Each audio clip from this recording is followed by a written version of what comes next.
ტრამპმა სატელეფონო საუბრის დროს თქვა, რომ პუტინის პოზიცია არ შეცვლილა, მას ისევ სურს კიევმა უარი თქვას უკრაინის აღმოსავლეთში დონბასის მთელს ტერიტორიაზე. წერს ბლუმბერგი წყაროებზე დაყრდნობით. გამოცემა წერს, რომ ტრამპმა ევროპელ ლიდერებს აცნობა, რომ სანაცვლოდ პუტინი ფრონტის ხაზს გაყინავს და აღარ წამოაყენებს პრეტენზიას ზაპოროჟიესა და ხერსონის ოლქების იმ ტერიტორიაზე, რომელიც ოკუპირებული არ აქვს. მაკრონის განცხადებით, უკრაინის პარტნიორი ქვეყნების ლიდერები ხვალ შეხვედრას გამართავენ. ელისეის სასახლის ცნობით შეხვედრა ონლაინ ფორმატში გაიმართება.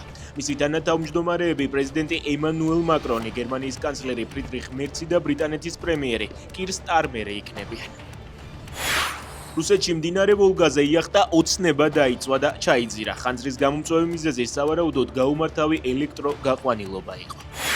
ქართველმა მსახიობმა ლევან გელბახიანმა მამაკაცის როლის საუკეთესოდ შესრულებისთვის ლოკარნოს კინოფესტივალზე ოქროს ლეოპარდი მიიღო. სიტყვით გამოსვლისას მსახიობმა საქართველოში მიმდინარე საპროტესტო აქციებსა და სინდისის პატიმრებზე ისაუბრა. ჩვენი კოლეგა ანდრო ჭიჭინაძე უკვე 8 თვეა უკანონო პატიმრობაშია 65-ზე მეტ პოლიტპატიმართან. კისოსებს მიღმა უდანაშაულო ადამიანებთან ერთად, თქვა გელბახიანმა.